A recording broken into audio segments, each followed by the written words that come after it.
All right, it's Monday, September 22nd, regular session of the Board of Supervisors. The first item on the agenda is the agenda itself and the minutes from the September 15th and 16th meetings. Move to approve A and B. Yeah, second. We have a motion and a second to approve the Agenda. agenda and minutes Agenda. as presented. Any further comment? All in favor? Aye. Aye. Passes. Any public comment? We will drop down to the auditor and claims. Claims are prepared and ready, sir. Move to approve that presented. Second. Motion and second to approve the claims as presented. Any further comment there? All in favor? Aye. Aye. Aye. Passes. Any payroll? No payroll today, sir. What do we got for drainage? I have no new drainage problems. Anything new on Thornton? I have not heard back. It was assigned to the watchman to investigate. We have not had a report back yet. So would expect one here shortly. Thanks. Item number 4, Mr. Auditor. I will defer this to the next two over to Heather. USDA.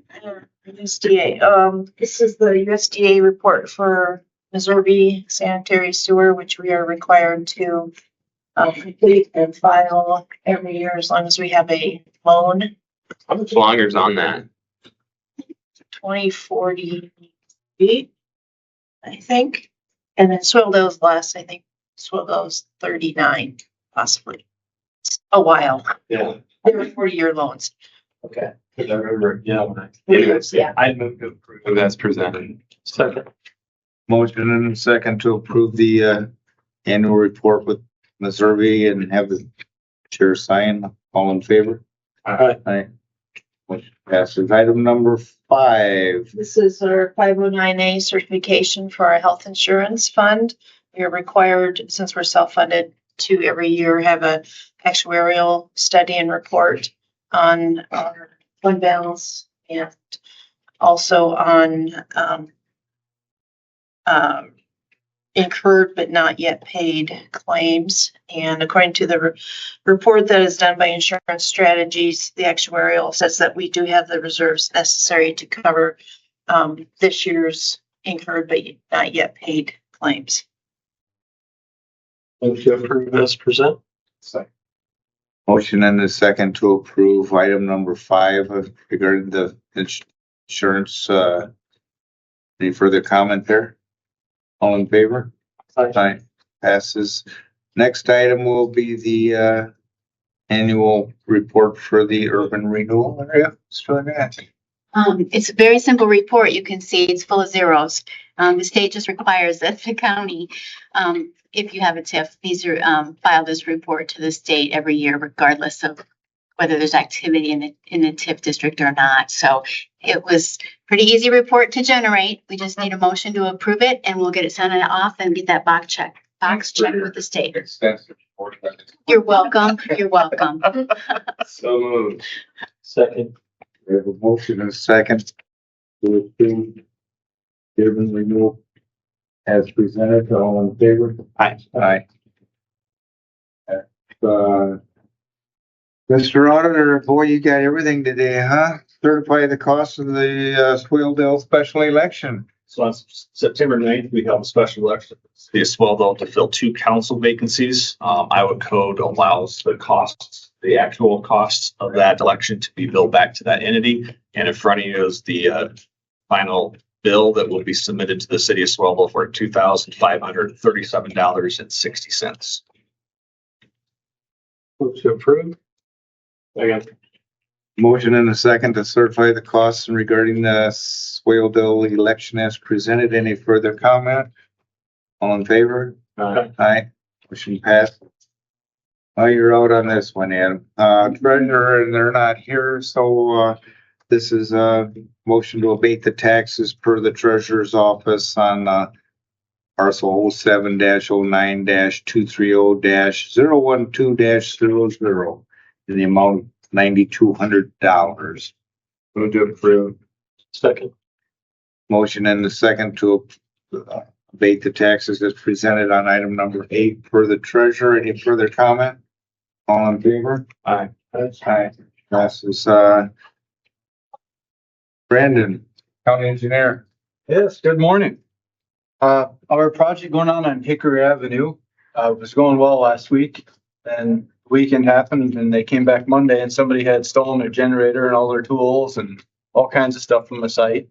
So they're kind of at a standstill for a day until they get all their stuff back from the main office to continue working.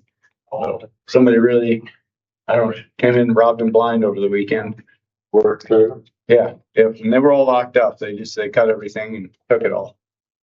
So they were very dedicated to stealing it, I guess. So, even with that, I still expect this only to take a couple more weeks as long as they can get all their equipment restored today. But at least none of the large equipment was vandalized or anything. They just took tools and generators, but they can pump water to work until they have generators back. So we're gonna give you that little bit of bad news.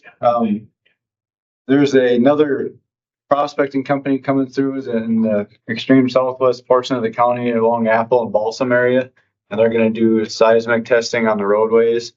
And what they're looking for is, I believe, hydrogen, thousands of feet in the ground to see if the deposit reaches over to us. They're doing it in adjoining counties. There's a bunch of counties that they're doing this work in.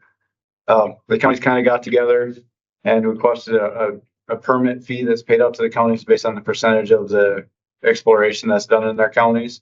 So for I think we have about 12 or 15 miles that they're going to check for us. We're going to get $6,500, about 2% of the overall fee, and the mileage that they're checking in the whole project area. So you might see some strange vehicles and cones and various things out there along the southwest corner of the county on Apple and Balsam over the next couple months is when they said they think they'd be here. So in case you get calls on that, it's just seismic testing. We got enough proof from them that they're not going to damage any. It's not going to be anything. They're not dropping heavy weight. What it is they put a big plate against the ground and it vibrates and sends the waves into the ground. And it's the response from that. Apparently they can tell what minerals are underground. So it's non-destructive, but because of the extra time and everything, we had to pay a permit fee. How large are the vehicles? It's between a semi truck and they go down to skid loader size if they have to go off road. So it's not going to be something you'll miss. And there's going to be sensors every 500 feet during the length of the area that they're doing the testing in. So it'll be pretty obvious, but they're going to do all the proper traffic control. They're only going to have one lane closed that they're working at the time. It's going to be kind of a moving operation. So it'll be moving around quite a bit. But I figured I'd give you guys a heads up in case somebody calls and asks what the heck's going on. You at least have an idea that it's the seismic testing. Other than that, last week we finished up a 72-inch culvert replacement on Falls Park Drive. The whole bottom had rusted out of that. And we could have gotten it lined, but to get it lined was more expensive than the culvert itself. And that only really makes sense on paved roads, but we haven't had any big ones on paved roads that we could do the UV liners in. So we chose to replace it ourselves. On top of that, in the Rockwell area, I said we're continuing development in about 5 narrow bridge culvert type deals over there that we'd like to replace that have been headaches for our grading and for our sign department and for the farmers down in that area. We're hoping we can get at least a couple of the real small ones done this fall, but we'll just have to see how everything develops. I'll keep you guys updated on how that's going. They're also working on, there's a bunch of edge drop-offs that are developing when farmers start moving around and doing things. The edge drop-offs get worse, so we're going and repairing a few of those that we found already coming up. Up in the northeast corner of the county, we had a hog farmer who usually hauls manure across the roads choose to come in and request to put a culvert through a road so that he can pump the manure to the field instead of having it transported on manure wagons, which is our strong preference because that protects the roadways from being damaged so badly. So we allowed him to install an 18-inch crossroad tube at the high point of the road so it won't change the drainage at all, but he'll be able to put hoses through to pump some manure to his fields instead of haul it. So that's another step in the right direction for manure haulers because, like I said, a lot less damaging for us. But other than that, there's some other just general maintenance work. They're still doing ditch cleaning and tile repairs and jetting and that stuff still ongoing. But I don't have anything specific for you guys unless you have some questions for me. I noticed there has been some activity out in ED1 Okay. for Clear Lake. Yeah. I was curious if you were involved in any of that. I know we were going through the contractor and whatnot, but it did include some of our right away. Yeah, there's an intake out there. I guess. Exactly. So we got an email late last week from Tyler Conley, the engineer, about that. They said they were able to install a intake, which was separate from the DD1 project. So it sounds like that will or has resolved that problem with the water. But we'll find out more. That's fine. I didn't know that at that one time when we were doing the completion hearing and Mr. Love was here, So let's look at it. you were aware there was still some Yeah. problems. So I didn't know if you. Yeah, we were intending to put it in ourselves, but since it was kind of getting worked on by the contractor. Yeah. So it was handled that way. Anything more on Illinois or a little brighter than that doom and gloom on the equipment from last week? Well, actually, right now we still have all that auction stuff sitting out there, and I chose one of our dump trucks that we were going to auction off is mostly mechanically solid for the drivetrain. It's just the box and everything. And there's other issues, snow equipment problems that won't work on it, but we might convert that one to be a just regular bobtail semi, to either be the backup lowboy hauler, or if we can get a belly dump trailer for it to do the haul gravel and help us do belly dump loads on the roads. That it essentially hauls 3 times as much gravel as a typical dump truck, so it's a lot more efficient. Then you don't have to worry about low wire areas. So it's something that I had great success on when I was in Cherokee, and I haven't really had a great chance to do it here. And the guys are interested in it, so I think we're seriously look into the feasibility of getting a lowboy dump trailer for the gravel spreading, and then use this truck as our method of hauling it around. It's a way to use something we already have. It only costs us a few $1,000s to convert it, whereas buying a used truck that we don't know the history of would cost us at least $50,000. So I think it's a better use of existing resources to invest a little money into it and get it converted. You ever get a chance to check out that clay bank situation? Yeah. So with that, I kind of looked up that company too. They look more like a water line, sewer line insurance company, not like one that installs that stuff. So it's just, I think people going around trying to sell some business. She was talking about the cement girder or the. Yeah, I didn't see anything out there that had to do with that. I mean, I went out there and I drove it, so I don't honestly know what that was. So if somebody put it out there, they got rid of it before I got out there. Okay. And they talked about, sorry, I didn't finish my thing about Illinois. I gave them 3 weeks to I sent it out to all the contractors that were approved by the city of Mason City that were located within our county.